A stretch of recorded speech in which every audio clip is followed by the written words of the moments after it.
asks, we seem to be experiencing some technical difficulties with our Chrome extension and our sales by. The revenue figures are not correlating between the monthly sales on sales by and the Chrome extension. So this is a question that gets brought up frequently, and I think it's one that we definitely need to address as often as we can.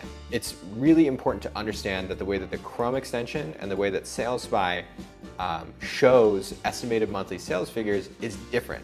So the Chrome extension is going to scan listings on the day that you search for them on whatever Amazon marketplace you're on. So if you're on Amazon.com, you look for yoga mats, you're going to see the estimated monthly sales figures on the day that you are running that search. Now, the next day, some of the variables that we keep in mind to estimate the sales are going to change. And so the sales velocity and the listings that show and the numbers that are showing are going to change.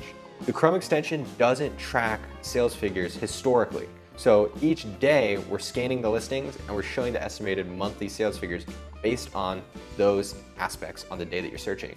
Sales by, on the other hand, tracks historically. What I like to tell people is use the Chrome extension with a more macro approach to product research. If you're looking for a niche to sell and you're expanding your net, so to speak, and you're trying to find a competitive niche, you're going to want to use the Chrome extension. Now, once you think that you've found a solid niche, you're going to want to add some of the products from that niche to sales by, because then you're going to be able to open up the sales graph. You're going to actually see how those products have sold over time.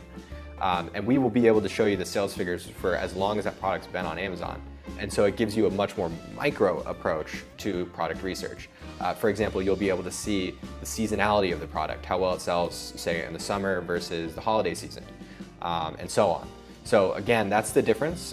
If the numbers are not matching up exactly, that is actually normal. It's just the way that the two different tools estimate sales data differently. Hopefully that clears up your question, Bridget, and anybody else that has had that question before. I know it gets brought up often, so thank you again for reaching out. And if you have any other questions, you can always reach out to support@zonguru.com.